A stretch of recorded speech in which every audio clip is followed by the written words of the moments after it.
पवित्र श्रीमद् भागवत गीता, पवित्र चारों वेद, पवित्र कुरान शरीफ, पवित्र बाइबल, पवित्र गुरु ग्रंथ साहिब, पवित्र कबीर साहिब की वाणी में छुपे हुए गूढ़ रहस्य अर्थात तत्व को जानने के लिए कृपया अवश्य सुनिए जगत गुरु तत्वदर्शी संत रामपाल जी महाराज के मंगल प्रवचन।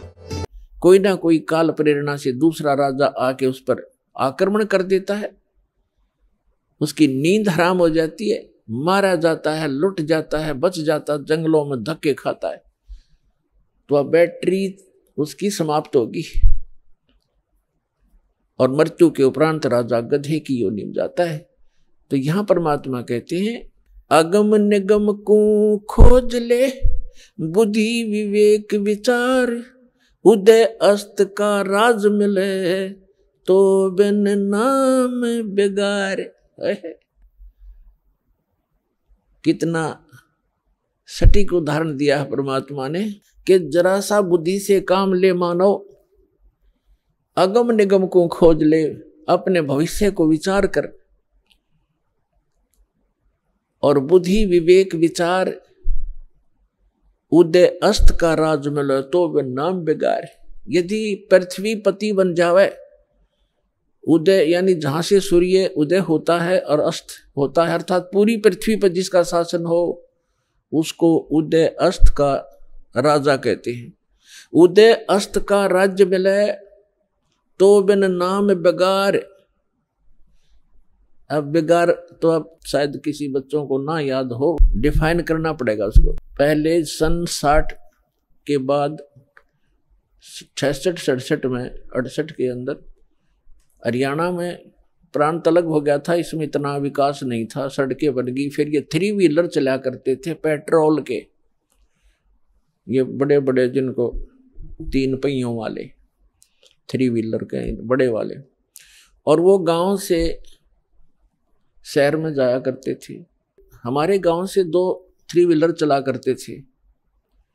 एक दिन नहीं आया तो दूसरे ने पूछा कि कल क्या बात होगी, कुशल तो है, आए नहीं।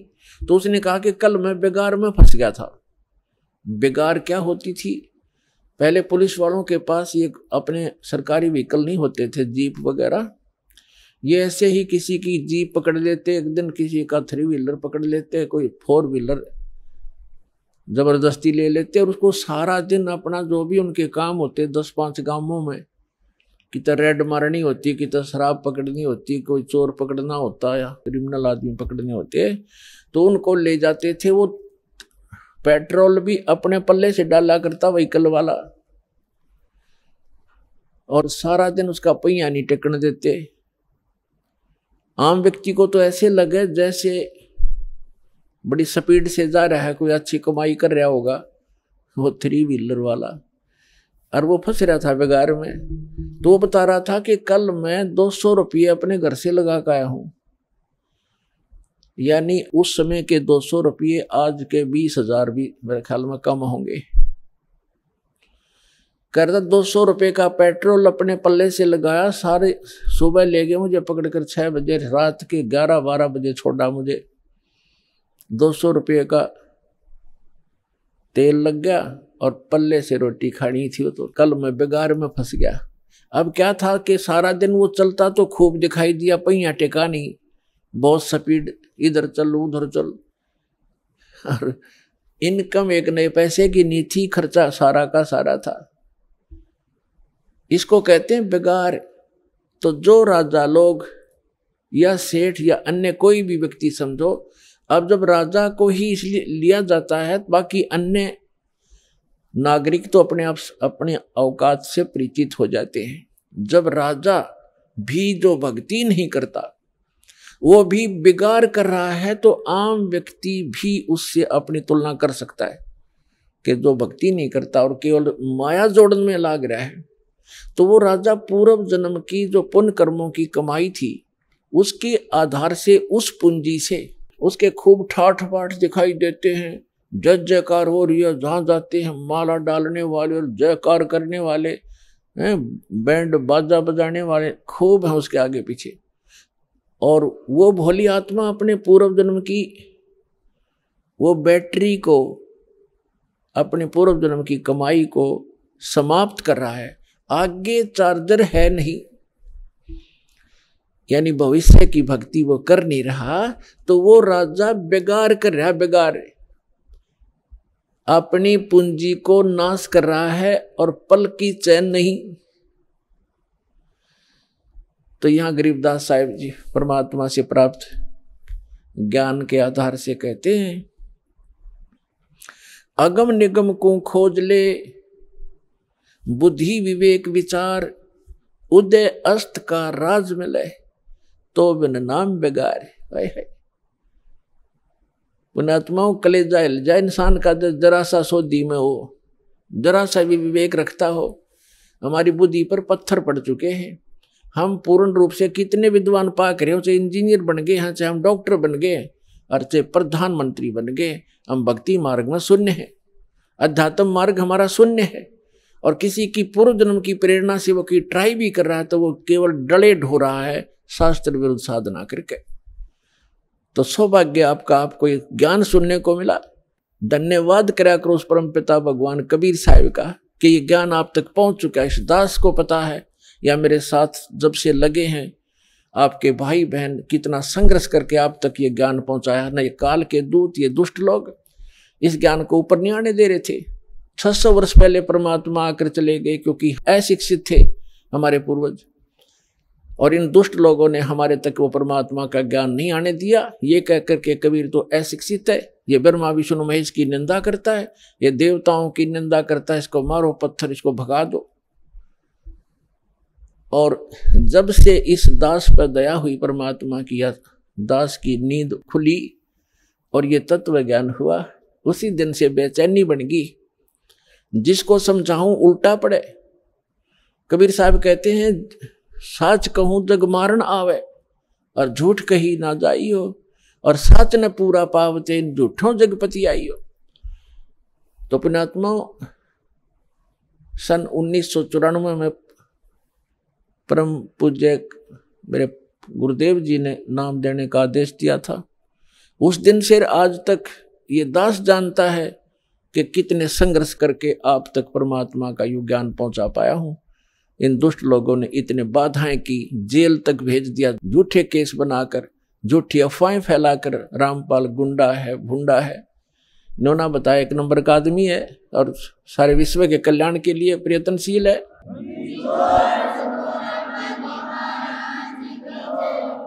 तो पुण्यात्माओं, आप सभी का कर्तव्य बनता है अपने बहन भाइयों तक ये ज्ञान पहुंचाने का। इस मार्ग के अंदर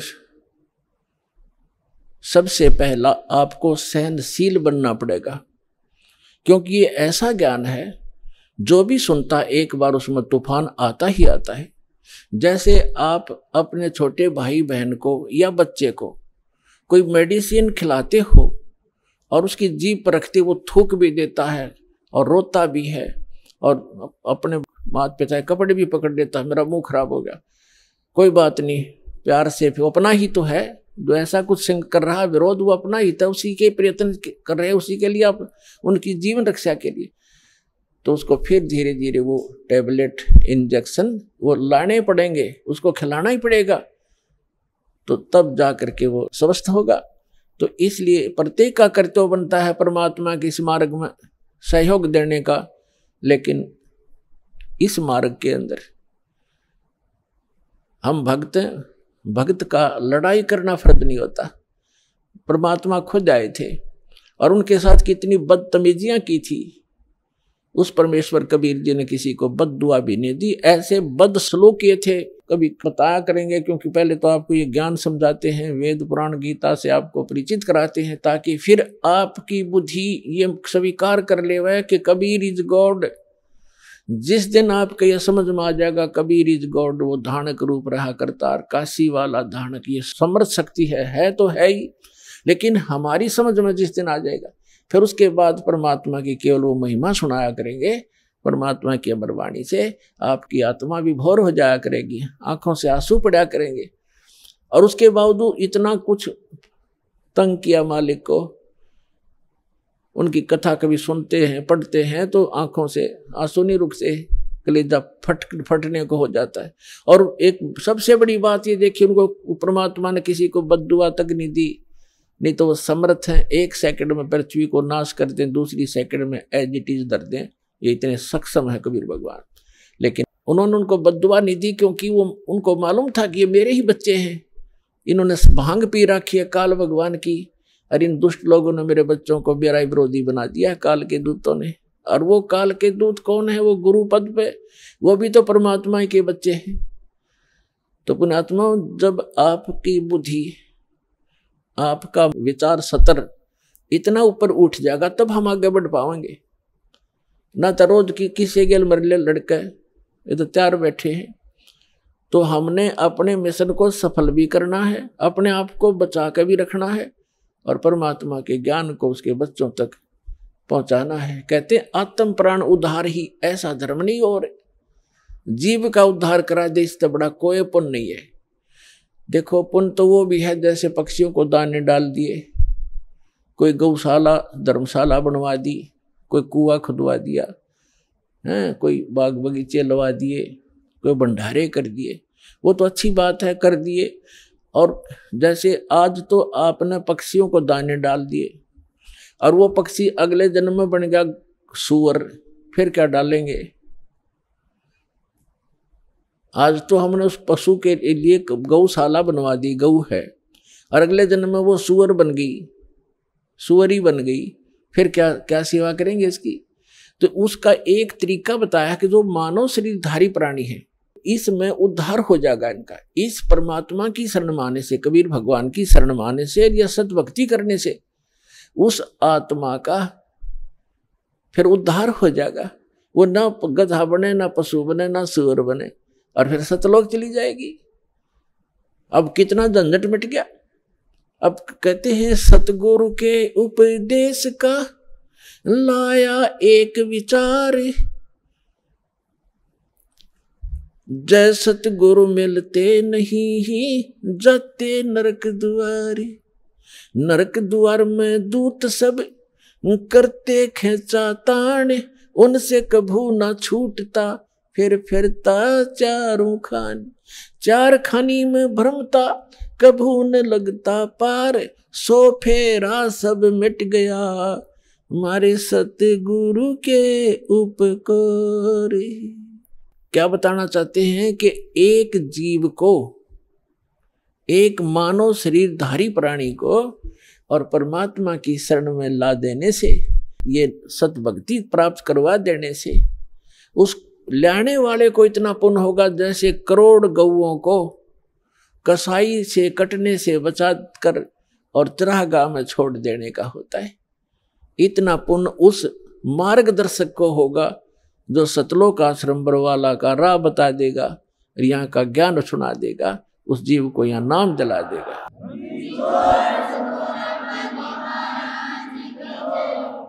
तो फिर उसके बाद कहते हैं उस भक्त का सारा बाईपास निकल गया, सतगुरु मिल गए, सतगुरु की उपदेश का लाया एक विचार, और जय सतगुरु मिलते नहीं हम जाते नरक द्वार। नरक द्वार में दूत सब फिर करते खेचा तान, उनसे कभू ना छूटता फिर फिरता चारों खान। चार खानी में भ्रमता और कभू न लगता पार, और सो फेरा सब मिट गया मेरे सतगुरु के उपकार। अब ना वो पशु बने, ना पक्षी बने, और ना कोई और नरक में जावे। तो कितना बाईपास निकाल दिया परमात्मा की कृपा से, उस सच्चे नाम से वो कितना बाईपास निकल गया। तो इस प्रकार कहते हैं आत्म प्राण उद्धार ही ऐसा धर्म नहीं, और इससे बड़ा कोई पुण्य नहीं प्राणी को। पुण्य तो और भी है, लेकिन अगर आप परोपकार करना चाहते हैं, आपके दिल में दया है प्राणियों के प्रति, तो मानव शरीरधारी प्राणी को मनुष्य जीवन प्राप्त करवा दे। बुरा वो भी नहीं है, जैसे एक पक्षी है, अपने घर पर दाने डाल दो, कुत्ता आता है रोटी डाल दो, अपने ही घर पर डालो, कहीं विशेष स्थानों पर मत भटको, ये व्यर्थ है। और अतिथि आता उसको भोजन करवा दो, कोई भी मांगने वाला आता उसको पैसा मत दो।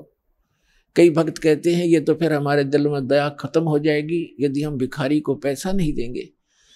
परमात्मा कहते हैं दया का प्रयोग भी विधिवत करने से ही लाभ होगा, अन्यथा वो आपका भी भक्ति नाशक और दूसरे का भी हानिकारक, दूसरे को भी हानि कर देगा। जैसे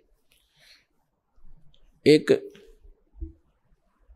धनी व्यक्ति ने दया भाव से एक भिखारी को 100 रुपये दे दिए। अब वो भिखारी पहले प्रतिदिन 1 पौवा पिया करता और घर में पी कर शराब तो झगड़ा ही करवाती है और कौन सा रामायण बाँचेगा वो। तो उस दिन उसने आधा पिया, आधा बोतल शराब पी गया, घर जाके लड़ाई कर दी, घरवाली और बच्चे खूब पीट दिए। वह उसकी पत्नी लेकर बच्चों को कुएं में गिर गई, सारे मर गए। अब उसके दान करने वाले दयालु ने उस भिखारी का कुणबा गानी करवा दी। तो ये दया भी खराब है, ऐसी दया नहीं करनी चाहिए। भिखारी को रोटी खिला दे, अगर भिखारी रोटी खा ले भाई, कपड़ा नहीं है तो कपड़ा सिलवा दे उसको, बिना सिलाया नहीं दो जाते बेचेगा और गुटी लाओगा। एक भगत कह रहा था कि एक दिन मैं पार्क में घूमने चला गया और वहाँ 2 बाबा जी बैठे हैं, नकली 2 या 3 जैसे थे वह। तो वो मांग मूंग के लाए, इकट्ठे पैसे कराया करते शाम ने। उस दिन उनके पास सारा कुल मिलाकर 20 से 25 रुपये बने। तो वो कहने लगे भाई इसमें तो कुछ भी ना आवे, एक का भी काम ना चले शराब पीने का। तो उन्होंने बोला भाई ठीक है तुम टाल कर दो, मैं अकेला पी लूंगा। वो लेकर 1 बाज गया 25 रुपया ने। उसने अकेले ने काम चलाया उस दिन, तुम्हारे लिए कल दे दूंगा फिर मैं इकट्ठे करके। तो बता, इन इसे दूसरों को दान करके तुम अपना पुण्य चाहते हो, अपना कल्याण चाहते हो? तो दान भी कहते हैं गुरु बिन माला फेरते, गुरु बिन देते दान, गुरु बिन दोनों निष्फल हैं, चाहे पूछो वेद पुराण। तो गुरु के अतिरिक्त दिया हुआ आपका दान भी व्यर्थ ही रहेगा। अगम निगम को खोज ले, बुद्धि विवेक विचार, उदय अस्त का राज मिले तो वे नाम बेगार। परमात्मा ने आपके ऊपर मेहर की है पुण्यात्माओं। मनुष्य शरीर ऐसे समय में अब परमात्मा ने बैन उठा रखा है कि जो भी सतनाम को और इस हारनाम को प्राप्त कर लेगा, आजीवन मर्यादा में रहेगा, गुरु वचन पर चलेगा, वो सभी सतलोक चले जाएंगे, जहां जाने के बाद साधक फिर लौटकर कभी संसार में नहीं आते। तो उसके लिए बताया है कि सतगुरु मिलना चाहिए, पूरा संत हो, सत भक्ति शास्त्र अनुकूल हो और भक्त भी कति डट के भक्ति करे, बुराई छोड़ दे। बीड़ी शराब मांस तमाकू आन उपासना रिश्वतखोरी चोरी जारी, ये सब बुराई है, इस भक्ति मार्ग में बाधक है। इनको त्याग कर ही हम परमात्मा प्राप्ति कर सकते हैं, मनुष्य जीवन को सफल कर सकते हैं। अब प्रसंग चल रहा है कि कल करे सो आज करो, आज करे सो अब, और पल में प्रलय हो जाएगी, भाई फिर करोगे कब। समझा है तो सिर दर पाओ, बहुर नहीं रे ऐसा दाव, आगे गए न बावड़े, रहते भी सब जा, और बिन साहिब की बंदगी कहीं ठोर ठिकाना ना। जो पहले चले गए, मृत्यु होगी, उन्होंने तो आके बताया नहीं हमारे साथ क्या बना, और शेष भी सब चले जाएंगे, ऐसे ही मृत्यु को प्राप्त हो जाएंगे। और परमात्मा ने आके बताया है कि वो जो भक्ति नहीं करते वो नरक में जाते हैं। सतगुरु नहीं मिलते, सच्चा संत नहीं मिलते, सतगुरु नहीं मिलते तो जाते नरक द्वार। जय सतगुरु मिलते नहीं, जाते नरक द्वार। है सतगुरु के उपदेश का लाया एक विचार, और जय सतगुरु मिलते नहीं, जाते नरक द्वार। नरक द्वार में दूत सब करते खेचा ताण, उनसे कभू ना छूटता फिर फिरता चारों खान। 4 खानी माने ये अंडरज जेरज उद्बुद, ये 4 प्रकार से जो उत्पत्ति प्राणियों की होती है, ये 84 लाख प्रकार के प्राणियों का जो जीवन होते हैं, इनको 4 खानी 4 विभागों में बांटा है, 4 डिवीजन बनाई है इनकी। और 4 खानी में भ्रमता कबू ना लगता पार, सो फेरा सब मिट गया मेरे सतगुरु के उपकार। अब फिर कहते हैं ऐसे सतगुरु की क्या महिमा करूं, 7 समुद्र की मसी करूं, लेखनी करूं बन राय, धरती का कागज करूं, गुरु गुण लिखो न जाए। अपना आत्मा, आप तो बालक हो, आपको तो अपनी बनाई खीर मिल गई, ना दूध में माख फूटी और ना कोई आंच लगी। आपको तो परमात्मा ये बना के धर के गए थे, यो ज्ञान, तत्व ज्ञान। लेकिन इन काल के दूतों का ना तो गीता पढ़ने वालों को गीता समझ में आई, वेद पढ़ने वालों को वेद समझ में आए नहीं, पुराण पढ़ने वालों को पुराण समझ में आई नहीं, और कुरान पढ़ने वालों को कुरान समझ में आई नहीं, बाइबल पढ़ने वालों को बाइबल को का ज्ञान नहीं हुआ, और कबीर परमेश्वर की वाणी पढ़ने वाले इन कबीर पंथियों को परमेश्वर की वाणी का इनको समझ नहीं आया। तो ये परमात्मा आपको बना कर दरगे सारा ज्ञान है। वो कहते हैं गुड बेटर बेस्ट, आप वो बेस्ट क्वालिटी की आत्मा हो परमात्मा की, जिनको सतलोक आश्रम बरवाला में ये सतनाम और सारनाम प्राप्त हो रहा है। तो आपके लिए सारा प्रयत्न हो रहा है। अपने आत्मा बैड होता है, बैड तो बैड से गुड भी बन सकता है। जैसे चोर चोरी करता था, यो ज्ञान हुआ, चोरी छोड़ दी, भगत बन गया। शराबी शराब पीता था, शराबी कहलाता था, शराब छोड़ दी, भगत भक्ति करने लग गया, भगत कहाँ आया। तो इसी प्रकार हम बैड से गुड बन जाएंगे, गुड से फिर बेटर बनेंगे, फिर बेस्ट बन जाएंगे। तो बेस्ट बनने के बाद हम सतलोक जाएंगे।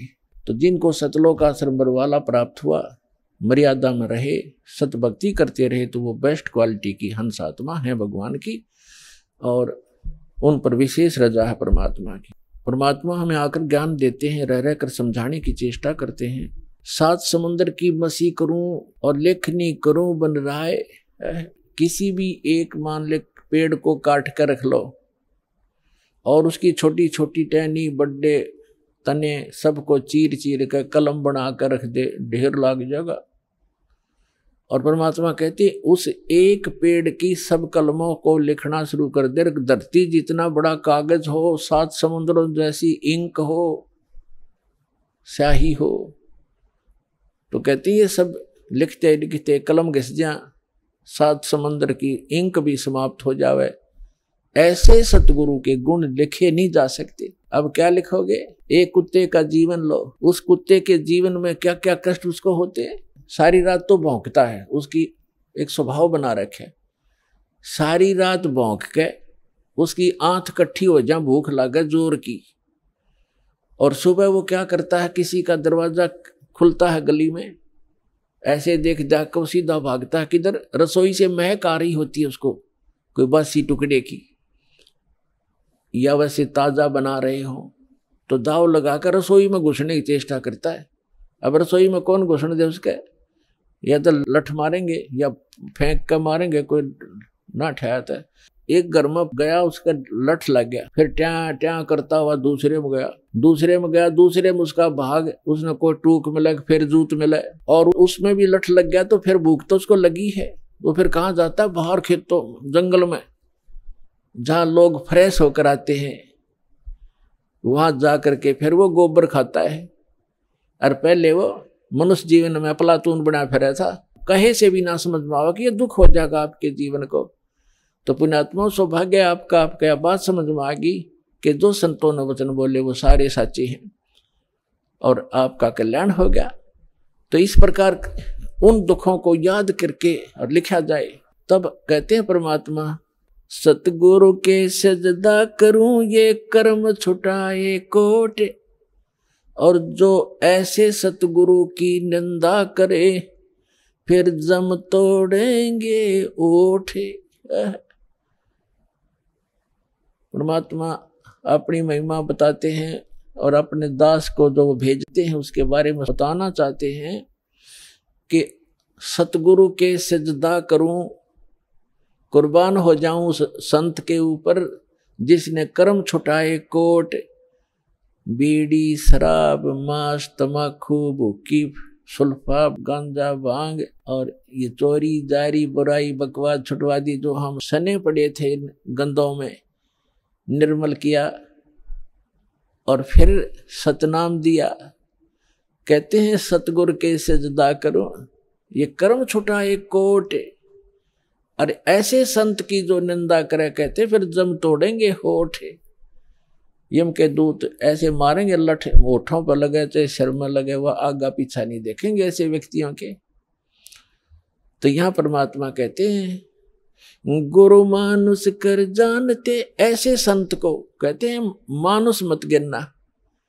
वैसे तो पुण्यात्माओं भगवान तो भगवान ही होता है, और वो भगवान वो परमात्मा स्वयं भी आते हैं एज ए गुरु एक लीला करने के लिए।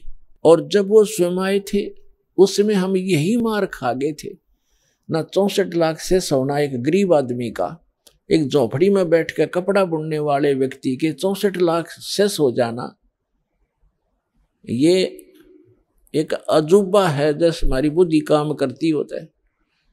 लेकिन उस समय परमात्मा जिसको भी नाम देते थे, आशीर्वाद देते थे, उनके दुख दूर हो जाते थे, भूत भाग जाते थे। कहते हैं सतगुरु जो चावे सो कर ही, 14 कोट दूत जम डर ही, ऊत भूत जम त्रास निवारे और चित्रगुप्त के कागज पाड़े। ये समर्थ कबीर भगवान है। ये आपके ऊत भूत किसी प्रकार का भी आपके ऊपर 3 ताप का दुख हो, प्रेत बाधा हो, पितृ बाधा है या कोई जिंद बाधा है, अब प्रधानमंत्री के सामने फिर चोर कैसे रुकेंगे? उसके साथ तो बहुत घने बॉडीगार्ड होते हैं। तो जो भक्ति ना करके शरीर छोड़ के वो भगवान के चोर हैं।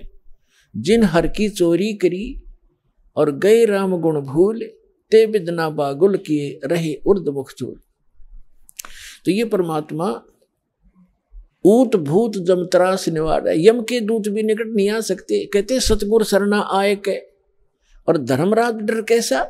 धर्मराज कहते ये नौकर हैं यम के दूत जो आकर सताते हैं, चाहे प्रधानमंत्री हो, मृत्यु के बाद बक्कल तार देंगे, पकड़ के ले जाएंगे, टीटवी गले से पकड़ लेते हैं, बाजू पकड़ लेते हैं, घसीट कर ले जाते हैं। जिसके पास भक्ति धन नहीं उससे यम के दूत नहीं डरते। और समर्थ साथ नहीं है तो कबीर परमात्मा ये समर्थ भगवान है, अनंत कोट ब्रह्मांड के स्वामी है। तो यह बताते हैं सतगुरु की शरण में आकर फिर धर्मराज का भी डर नहीं, यम के दूत की तो बातें छोड़ो तुम। तो पुण्यात्मा उस झोपड़ी में बैठे व्यक्ति का और कपड़ा बुनने वाला और उसके 64 लाख से सो जाना, और हमारी समझ में नहीं आया कि ये भगवान है। गले नहीं उतरी कि यूं भगवान हो सकता है। और भगवान सिंगाड़ा होया करे, जिसका सींग शांग लग रहे हो या बंदूक बंदाख ले रखी हो। अरे जो दुख आप पर आपत्ति आई और दूर कर दी मालिक ने, और ऐसी भक्ति दी, आपका सारा सुख दे दिया। सब जो भी शरण में आए थे गिनती नहीं कर सकते इतने सुख दिए दाता ने।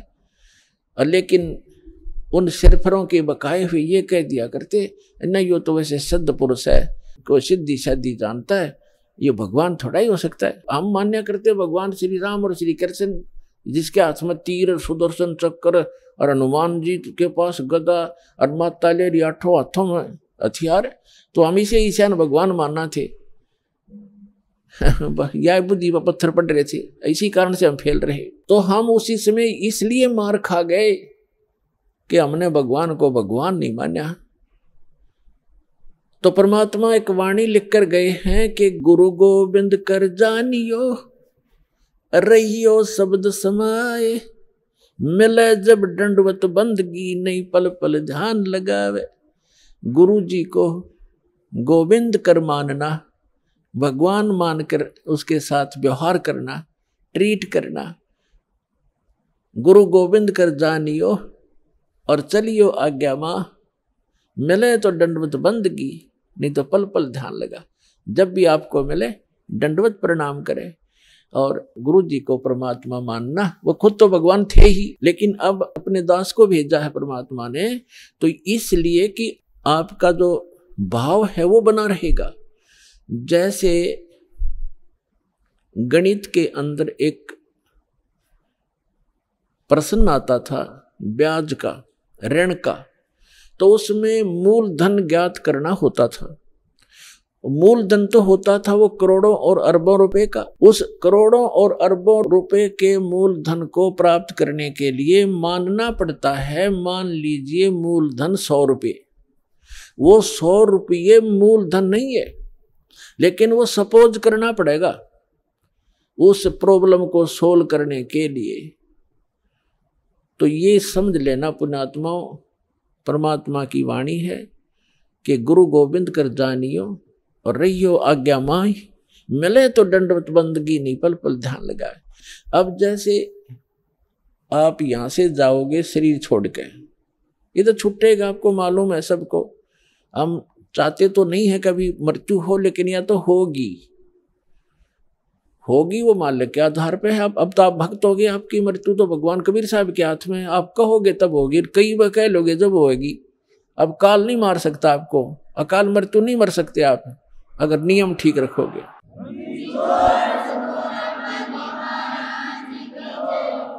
तो ये तो हमने यहां से जाना पड़ेगा।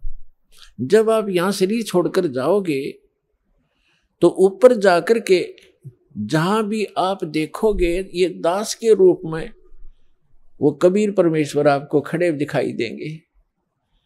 और जो काल के दूत यहाँ संत आए हैं उनका रूप होगा, लेकिन काल उनके संत के रूप में खड़े दिखेंगे।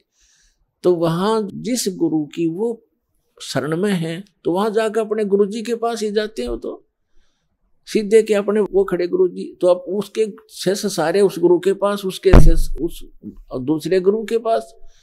तो वहां काल भी आता है जो उसने संत भेज रखा है इन जीवों का नाश करने के लिए, और परमात्मा आता स्वयं जिसने अपना संत भेज रखा है जीवों का विकास करने के लिए।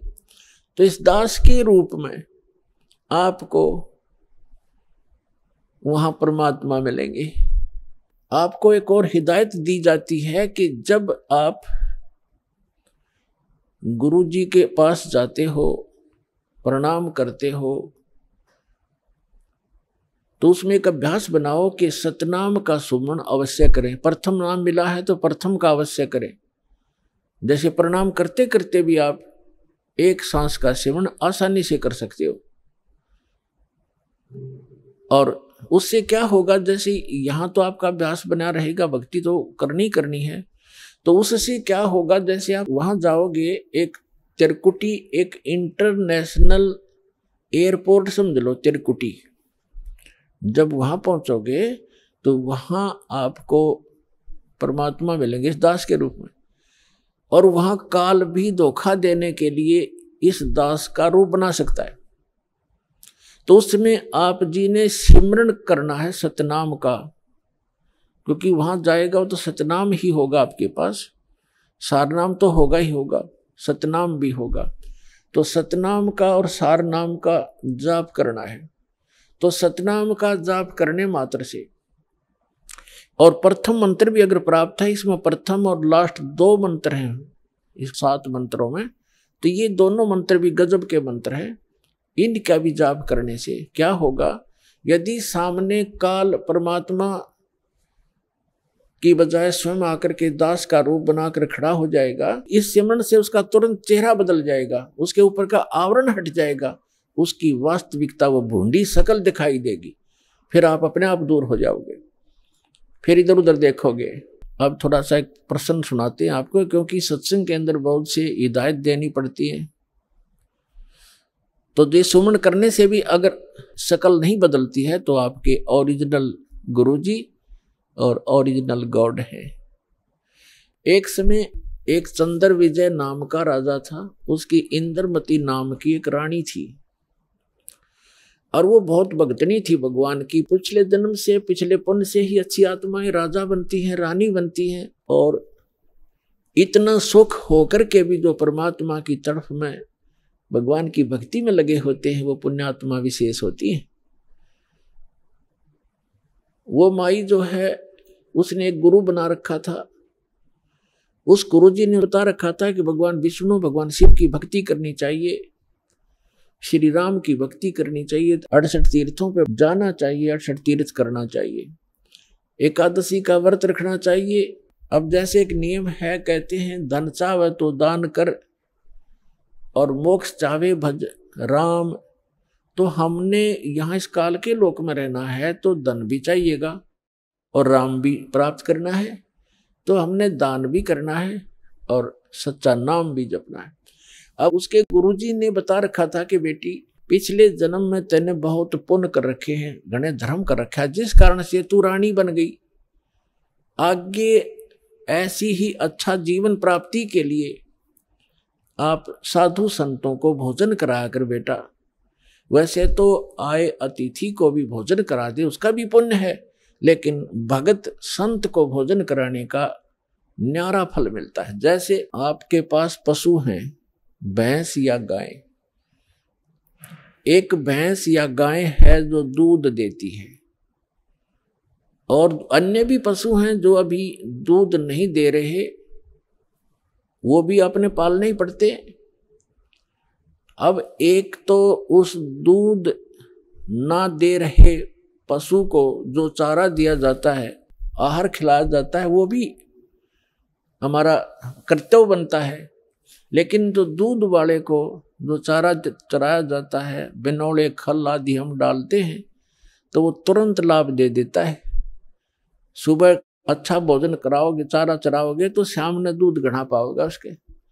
तो इस प्रकार संत और भक्त होते हैं दूध वाले, और अन्य जो अतिथि आते हैं जो भक्त नहीं, भक्त है तो अच्छी बात है ना, तो वो भी एक कर्तव्य जानकर हमने उनको भी अवश्य भोजन कराना चाहिए और आदर सत्कार, आतिथ्य सत्कार से कराना चाहिए।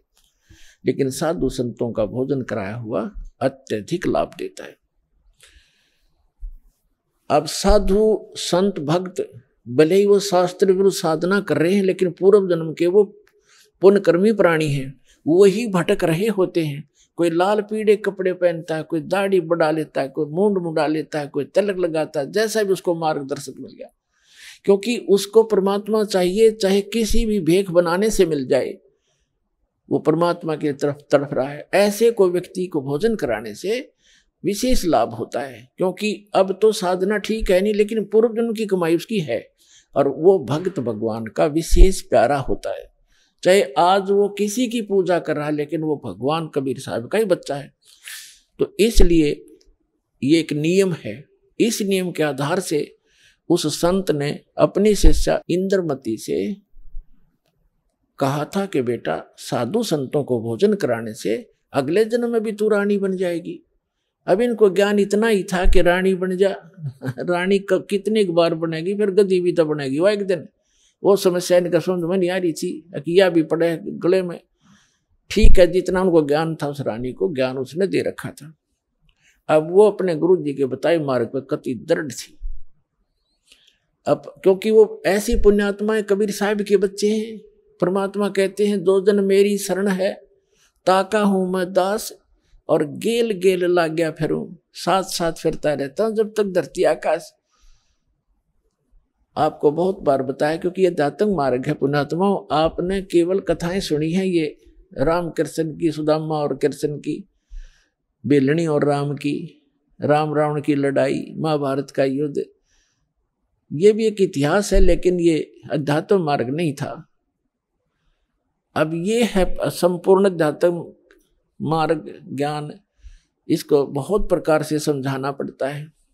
अब रानी ने जो भी गुरुजी ने बताया था उस पर दृढ़ होगी, और उसने ये सोचा कि भी साधु संतों को भोजन कराना अनिवार्य है। उसने एक अपना नियम बना लिया कि मुझे भूल ना पड़े, मैं प्रतिदिन संतों को, जितने भी आसपास संत हैं 2, 4, 10, कम से कम एक को तो भोजन करा कर ही मैं प्रतिदिन आहार किया करूंगी। तो उसने अपने नौकरों से बोल दिया कि आसपास जो भी जंगल में कोई साधु संत हो उनको प्रार्थना करके आओ कि डेली यहाँ भोजन करके जाएं, और जो यहाँ नहीं आ सकते उनको वहां पहुंचा कर आओ। अपने हाथों रोटी बनाती रानी होकर, चाहे 10 संत आते, चाहे 5 आते, चाहे 20 आते। तो ये सिलसिला शुरू था। एक बार क्या हुआ कि कुंभ के मेले का कोई ऐसा संस्कार हो गया कुंभ के मेले पे हरिद्वार में चले गए सभी साधु संत पर भी लेने के लिए, और पैदल आना जाना होता था तो 10-15 दिन का प्रोग्राम उनका बनता ही बनता था। कोई भी संत उस क्षेत्र में रहा नहीं। अब रानी को पता चला कि साधु आए नहीं, पता करके आओ। पता करके आए, साधु नहीं थे, कोई है नहीं, सब चले गए, सबकी झोपड़ी खाली पड़ी है। पता चला कि वो तो तीर्थ भ्रमण पर चले गए। तो रानी ने प्रण कर रखा था, प्रतिज्ञा कर रखी थी कि जब तक खाना खिला लूंगी संत को, मैं आहार नहीं करूंगी। 1 दिन बीत गया, 2 दिन बीत गया, रानी थी भूखी गड़ी, रही नहीं थी। 3रे दिन तो वह कति आंखें बंद करने लगी, अब मरूंगी। उसके पति ने भी समझाई, तो क्यों अपना जीवन नाश करे, खा ले 2 रोटी। वो साधु हुआ, फिर जमा दिए कि बिजली गिर गई। पर ने बोली नहीं, मर जाएंगी पर मैं भोजन नहीं खाऊं। अब उस पर दुख देखा नहीं जाता, उस परम पिता पे। द्वापर के अंदर परमात्मा करुणामय नाम से आए हुए थे, यही कबीर भगवान, वो समर्थ परमात्मा, अमर पुरुष।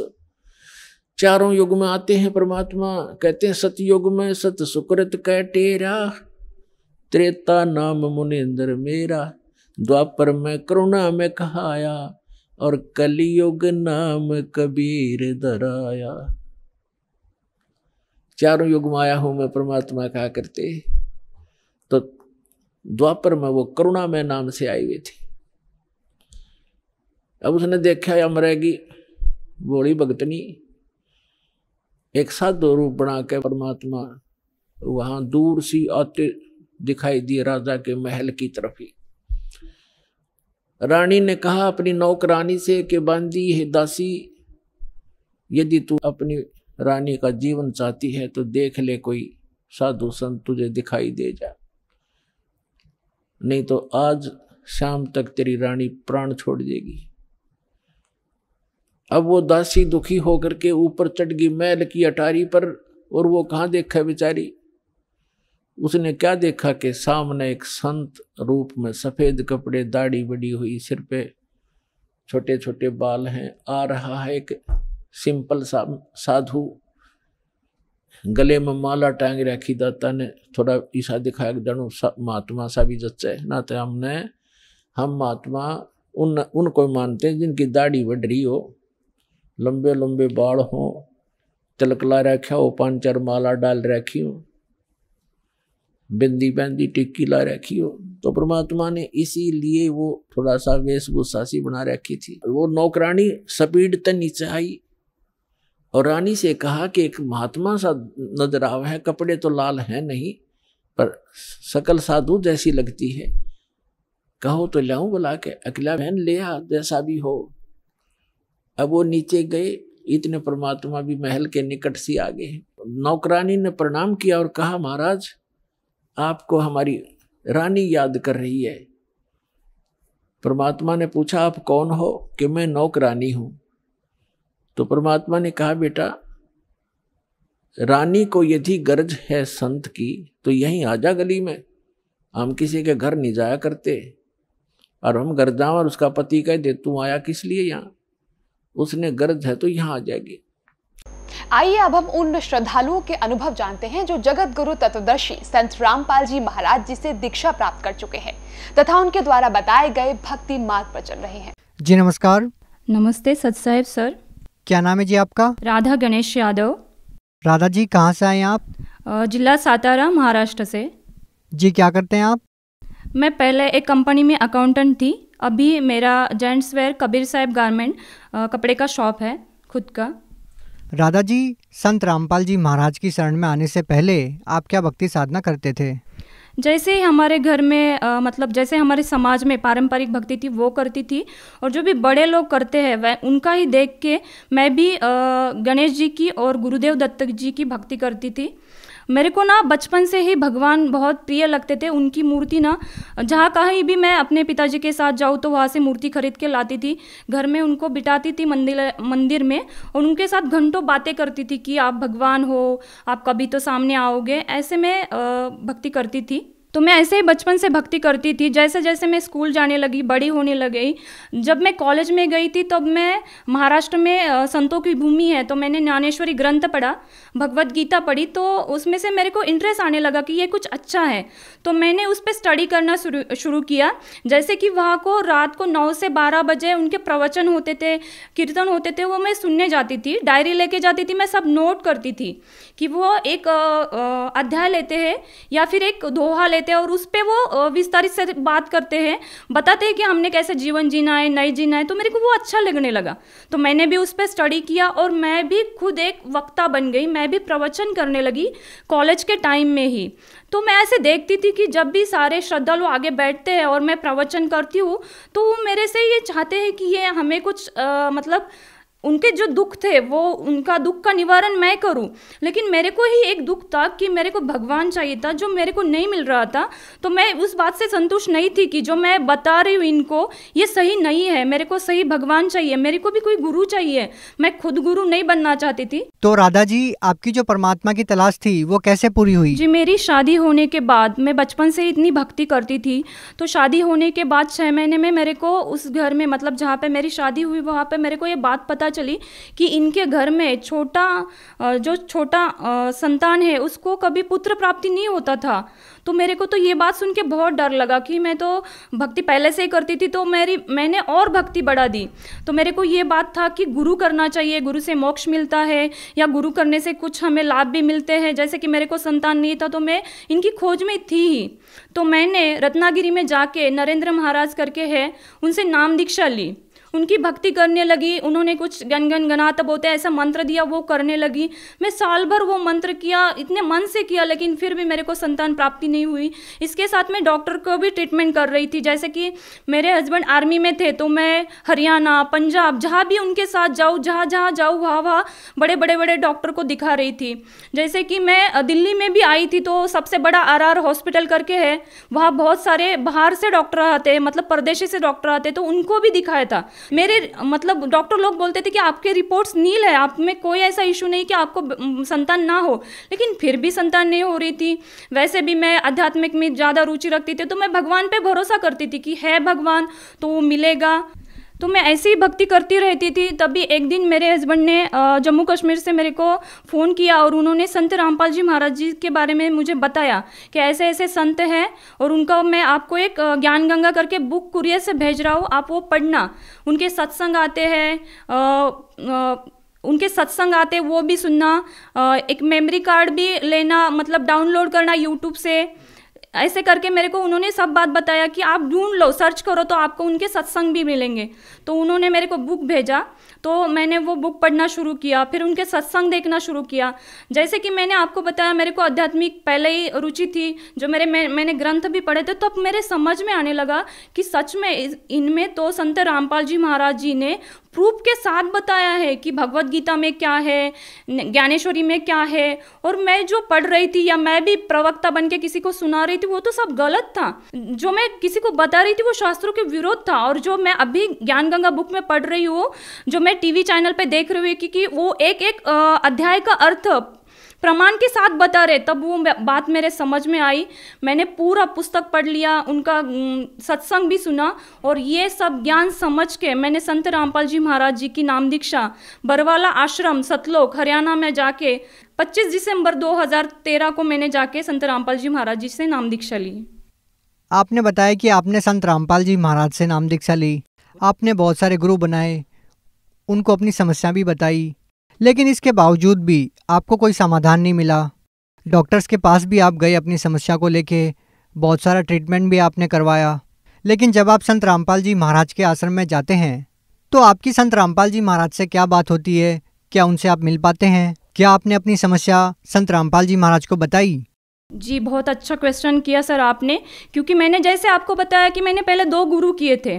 जब मैं उन गुरुओं के मिलने गई थी तब मैंने वहाँ का सिस्टम देखा था कि वहाँ पे VIP की लाइन अलग होती है, पुलिस की लाइन अलग होती है, आर्मी की लाइन अलग होती है, और जो गरीब है उनकी लाइन अलग होती है। और फिर दर्शन के लिए जब दिन सुबह से लेकर शाम तक नंबर आता है तो बताया जाता है कि गुरुजी अब नहीं है, कल सुबह दर्शन मिलेगा। तो मेरे को ये बात समझ में नहीं आती थी। मतलब ये समझ आ रहा था कि यार ऐसा क्यों, हम दुखों के लिए उनके पास आते हैं और वो हमसे मिलते भी नहीं है, और अगर हम बहुत दूर दूर से आए तो हम रहेंगे कहाँ, तो उनकी जगह रहने के लिए भी पैसे देना है, खाने के लिए भी पैसे देना है, कंबल ओढ़ने के लिए चाहिए तो उसके लिए भी पैसा देना है। लेकिन जब मैं संत रामपाल जी महाराज जी के आश्रम में गई थी तो मैंने ये डिफरेंस देखा कि वहाँ तो बस एक ही लाइन है, चाहे वीआईपी आए, मंत्री आए, पुलिस आए, आर्मी वाले कोई भी आए, सभी एक लाइन में जाएंगे। और वहाँ तो सुबह से लेके शाम तक गुरुजी हर एक से मिलके सर पे हाथ रख के एक एक को आशीर्वाद दे के उनके दुख पूछ पूछ के दर्शन दे रहे थे। तो ये बहुत बड़ा डिफरेंट, मतलब जो मैं न्याय देने वाला भगवान जो ढूंढ रही थी कि इस दुनिया में न्याय नहीं है कहाँ, और वो दे सकता है तब बस एक भगवान दे सकता है। और जब मैं बरवाला आश्रम गई तब संत रामपाल जी महाराज जी के रूप में मुझे ये दिखाई दिया कि यहाँ न्याय मिलता है और वो सबको ऐसे दर्शन देते हैं। जब वो दर्शन देने के लिए आते हैं तो चाहे कितनी भी भीड़ हो, संत रामपाल जी महाराज हर एक को दर्शन देके हर एक का दुख सुन के ही वो वापस जाते थे। ये डिफरेंस मैंने इन दो गुरुओं में देखा। और जैसे ही हम मतलब मैं बरवाला आश्रम पहुंची थी तो 9:30 बज चुके थे। हमने जैसे ही नाम दीक्षा ली, वहाँ पे हमें नियम बताए गए, हमने नाम दीक्षा ली। अभी दर्शन लेना चाहती थी, जैसे कि मेरे को उनके दर्शन करने ही थे, क्योंकि मेरे को पता चला था कि संत रामपाल जी महाराज मतलब जो कबीर साहिब के रूप है, जो बरवाला धाम में आए हुए वो भगवान है, तो उनको मैं देखना चाहती थी। लेकिन अभी वो दर्शन देके चले जा चुके थे और अब हम 2 पति पत्नी ही थे दर्शन के लिए। तो ये बहुत बड़ा डिफरेंस मैंने देखा कि मतलब इतने बड़े संत हैं वो, और 2 आदमी के लिए वो दर्शन के लिए फिर वापस आ गए और मुझे और मेरे पति को उन्होंने दर्शन दिया। मैं दर्शन देने के बारे में भी एक बात बताना चाहूँगी कि जैसे ही मेरे को बचपन से आदत थी कि मूर्ति में मैं भगवान ढूंढ रही थी, मेरे को वो दिखना चाहिए। जैसे ही मैं बरवाला आश्रम में मतलब संत रामपाल जी महाराज मेरे को दर्शन देने आए, तब उनका साक्षात दर्शन देखा मैंने, जैसे कि उनके शरीर से रोम रोम ऐसे प्रकाश आ रहा है, जैसे मैंने अभी तक वो टीवी पे ही देखा था, जैसे कि चक्र घूम रहा है। और वो इतने इतने सुंदर दिख रहे थे कि मतलब छोटा बच्चा भी इतना सुंदर नहीं होता, इतना सुंदर मेरा भगवान मुझे दिखाई दिया, जो आज संत रामपाल जी महाराज कबीर साहिब के ही रूप है, जो मेरे को बरवाला आश्रम में उन्होंने साक्षात दर्शन दे के बताया जी। राधा जी, जैसे आपने बताया कि जब आप सतलोक आश्रम बरवाला में गए तो आपने संत रामपाल जी महाराज का एक प्रकाशमय नूरी रूप देखा, तो हम आपसे जानना चाहेंगे क्या आपको जो 7 साल से इतनी सारी प्रॉब्लम थी, जो आपको बीमारियां थी, क्या संत रामपाल जी महाराज से नाम दीक्षा लेने के बाद, उनके दर्शन करने के बाद आपकी जो समस्याएं थी उसमें भी आपको कोई लाभ मिला? जी, जैसे ही संत रामपाल जी महाराज जी ने मेरे पति को आशीर्वाद दिया, तब उनको, वो आर्मी में बॉक्सर थे, तो वो बॉक्सिंग रिंग में जब खेल रहे थे तो गिर गए थे और उनकी रीढ़ की हड्डी टूट चुकी थी। जैसे उनको आशीर्वाद मिला, 80% उनको राहत तो वहाँ मिल गई। और जैसे वो बाहर आके हम दोनों ने बात किया संत रामपाल जी महाराज जी के बारे में, तो उन्होंने बताया कि संत रामपाल जी महाराज जी ने बोला है कि अभी आप मतलब जो परमेश्वर से मांगा है वो आपको मिला है। तो उसके हफ्ते बाद ही मैंने अपना प्रेगनेंसी चेक किया तो मैं पॉजिटिव थी और मेरा प्रेगनेंसी स्टार्ट हो चुका था। ये सब संत रामपाल जी महाराज जी के मंत्र लेने से, उनके आशीर्वाद से ही मुझे मिला था, जो कि मैं 7 साल पहले इतना भक्ति करती थी, इतने गुरु किए थे, मतलब मैं बहुत बचपन से भक्ति करती थी, तब भी मेरे को किसी भगवान से ये नहीं मिला। लेकिन जब संत रामपाल जी महाराज जी से मैंने ऐसे अरदास किया, संत रामपाल जी महाराज जी के आशीर्वाद से संतान प्राप्त हुई। संत रामपाल जी महाराज जी की जब से नाम दीक्षा लिए तब से बहुत सारे मतलब रोज डेली उनके लाभ होते हैं। लेकिन फिलहाल ये अभी एक जो इंसिडेंस हमारे साथ हुआ है वो बहुत बड़ा हुआ है, मैं बताना चाहूँगी जी। अभी 30 मार्च 2021 को मैं और मेरे हस्बैंड कोविड पॉजिटिव हुए। मेरी हालत तो ठीक थी, लेकिन मेरे हस्बैंड की हालत बहुत ख़राब थी। उनका 23 स्कोर था और वो बिल्कुल भी ऑक्सीजन नहीं ले पा रहे थे। आईसीयू में 7 दिन मैं उनके साथ थी, मतलब जैसे उनका ऑक्सीजन निकाल जाए तो मछली की तरह तड़प रहे थे और इतने सीरियस थे मेरे पति। तो एक दिन डॉक्टर ने बोला कि अभी इनका ऑक्सीजन लेवल 100 सैचुरेशन रखने के बाद भी इनको सांस लेना नहीं आ रहा है, तो भी यहाँ से गला काटना पड़ेगा और यहाँ से नलिया डाल के उनको ऑक्सीजन देना पड़ेगा। मेरे को इस बात से बहुत डर लगा। नहीं, मेरे मतलब जो परमेश्वर की मैं भक्ति करती हूँ संत रामपाल जी महाराज जी की, तो इसमें से ऐसा तो नहीं होगा। तो मैंने उस टाइम तो डॉक्टर को कुछ भी बात नहीं बोला, मैं शाम को आपसे बात करूँगी ऐसे करके बोला। और जब मैंने प्रार्थना लगाई, मतलब मनोमन आत्मा से प्रार्थना की संत रामपाल जी महाराज जी से कि आपने जीवन दान तो दे दिया, लेकिन आप श्वास बढ़ाना आपके लिए कोई बड़ी बात नहीं, मतलब ये ऑक्सीजन था जो कम पड़ रहा था वो बढ़ाने के लिए आपके लिए कोई बड़ी बात नहीं है। ऐसे मैं मन में प्रार्थना करी। उसी दिन रात को मैं ऐसे रो रो के संत रामपाल जी महाराज जी से बात किया। उसी दिन 3 बजे जिस हॉस्पिटल में मेरे पति थे वहाँ पे और 11 पेशेंट थे जिनका सेचुरेशन 80% था, किसी का 85% था, लेकिन इनका बहुत कम था, 70-75 था। तो मतलब सबसे खराब स्थिति इनकी थी, सबसे पहले ये मरने वाले थे। ऐसे डॉक्टर ने बोला था कि आप इनके ऊपर पैसा मत खर्च करो। लेकिन जब मैं संत रामपाल जी महाराज जी से ऐसा बात किया, उसी दिन 3 बजे गुरुजी संत रामपाल जी महाराज जी ने मेरे हस्बैंड को दर्शन दिया, उनको अमृत जल पिलाया। और जैसे ही उनको अमृत जल पिलाया, उनके फेफड़े जो 23% मतलब डैमेज हो चुके थे, वो इतने मतलब जैसे अमृत जल पिया तो उस फेफड़े में से वो अंदर जाते हुए उन्होंने महसूस किया। और उसके बाद उनका सैचुरेशन बढ़ने लगा। डॉक्टर भी हैरान था कि सुबह ऑपरेशन करवाना है। जब उन्होंने आके देखा तो इसका सैचुरेशन तो बढ़ गया, इसको अभी ऑपरेशन की कोई ज़रूरत नहीं। और जैसे हॉस्पिटल में वो 11 पेशेंट और थे जो जिनकी स्थिति अच्छी थी और मेरे हस्बैंड की स्थिति बहुत ख़राब थी। तो मैं 1 हफ्ते की बात बता रही हूँ, उस हफ्ते में वो 11 के 11 पेशेंट चले गए। लेकिन पर संत रामपाल जी महाराज जी की दया से मेरे हस्बैंड की जान बच गई और उनको ऑक्सीजन के साथ डिस्चार्ज दिया गया। जो ऑक्सीजन उनको दिया था वो डॉक्टर ने बोला था कि कम से कम आपको 3 महीने घर में जाके ऑक्सीजन लेना पड़ेगा, आप चल नहीं पाओगे, आपको बेड रेस्ट ही करना है। लेकिन संत रामपाल जी महाराज जी की दया से 13 दिन ही मैं खुद ऑक्सीजन लगाती थी, निकालती थी, मैं उनकी देखभाल करती थी। तो मैंने आंखों से देखा है 13 दिन के बाद ही उनका ऑक्सीजन पूरा निकल गया और अपने पैर से वो खुद चलने लगे। ये बहुत बड़ी दया परमेश्वर की हुई है। मैं और एक दूसरा लाभ बताना चाहती हूँ। जब मेरा बच्चा 9 मंथ का था तो मैं और मेरे हस्बैंड बाइक पे जा रहे थे, 70 की स्पीड से बाइक चला रहे थे। हस्बैंड अचानक से आगे से कोई आ गया तो उन्होंने अर्जेंट ब्रेक लगाया। बच्चा मेरी गोदी में था, मैं ऐसे गिरी, मैं 5 फीट आगे गिरी, उससे आगे भी मेरा बेटा 5 फीट आगे गिरा। संत रामपाल जी महाराज जी की दया से बस मेरे को थोड़ा सा खरोच यहाँ पे आया, लेकिन जो मेरा बेटा है ना उसको कुछ भी नहीं हुआ। तो ये कितना बड़ा चमत्कार है। इतना छोटा बेटा, मैं उछल के कूदती हूँ, उससे भी आगे बेटा कूदता है तो उसको कितनी चोट आनी चाहिए थी, लेकिन संत रामपाल जी महाराज जी की वजह से उसको कुछ भी नहीं हुआ। ये मेरे को जीवन दान दिया मेरे बेटे को संत रामपाल जी महाराज जी ने। बहन जी, जैसा कि आपने बताया कि संत रामपाल जी महाराज ने आपको इतने सारे जीवन दान दिए, आपके बच्चे को जीवन दान दिया, इतनी सारी समस्याओं से आपको बचाया, तो आप भगत समाज को क्या संदेश देना चाहते हैं? जी, मैं भगत समाज को, मेरे भाई बहन को ये संदेश देना चाहती हूँ कि देखो, हम सुशिक्षित है, आज सभी को ज्ञान है कि हमें पढ़ना चाहिए। हर एक कोई ना कोई किसी दुख से परेशान है, कोई ना, मतलब हम सब भगवान की खोज करते हैं। तो हमें ये देखना चाहिए कि भगवान कौन है, हम यहाँ कैसे आए हैं। तो मैंने भी बहुत सारे किताबें पहले पढ़ी थी तो मेरे को समझ में नहीं आता था कि इसमें कुछ बताया भी है। लेकिन जब ज्ञान गंगा बुक पढ़ी तो मुझे सृष्टि रचना पता चली कि हम यहाँ कैसे आए हैं, ये काल देवता कौन है, हमारे साथ इतने सारे इंसिडेंट्स क्यों घटते हैं, इसके पीछे क्या कारण है, क्या वजह है, हमने ढूंढना चाहिए। लेकिन हम क्या करते हैं, जैसे हमारी पारंपरिक भक्ति है, हम अंधे होके वो भक्ति करते रहते हैं और रोते रहते हैं कि हमारे साथ कुछ भी अच्छा नहीं होता है। लेकिन मैंने जो अनुभव किया है, आप भी मतलब पढ़े लिखे हो तो उनके बहुत से चैनल पे सत्संग आते हैं, वो सुनो, उनकी ज्ञान गंगा बुक पढ़ो, जीने की राह बुक है वो पढ़ो। राधा जी, जो व्यक्ति संत रामपाल जी महाराज से नाम दीक्षा लेना चाहते हैं वो उनसे नाम दीक्षा कैसे ले सकते हैं? जी, उनके सत्संग बहुत सारे चैनलों पे आते हैं, तो उसके नीचे पट्टी आती है नीली कलर की, उसमें बहुत सारे नंबर दिए जाते हैं। अपने जिले के नामदान केंद्र का पता करके आप वहाँ से नाम दीक्षा ले सकते हो। जी, बहुत बहुत धन्यवाद सत साहेब जी।